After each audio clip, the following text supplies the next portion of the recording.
Right, let's move on to question 4. Which change in the way resources are allocated in an economy is consistent with moving from a planned economy to a market economy? Now, a planned economy is essentially where the government plays the majority of the roles, right? It's where everything is state provided. It's all provided by the government. And in the case of a market economy, it's done by the private sector and the forces of demand and supply.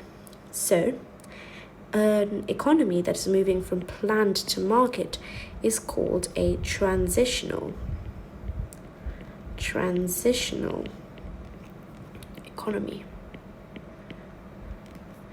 So, let's look at the options. A minimum price guarantee for apple producers is removed. Yes, that could be the case because minimum price is always set by the government. And if it's moving to a market economy, there's no incentive to set up a minimum price because consumers will always want the lowest possible price, correct? And the minimum price is above the equilibrium price. And because in a market people have to listen to consumers, there's consumer sovereignty, this would not be guaranteed.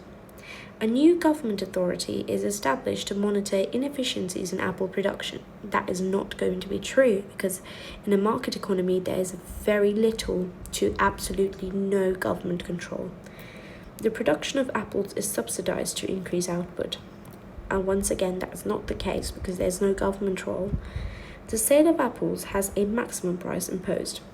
Definitely not, because there's no government and producers will always want the highest price, and so a maximum price being imposed is going to be, imagination. So this is not also going to be the case. So the answer is A,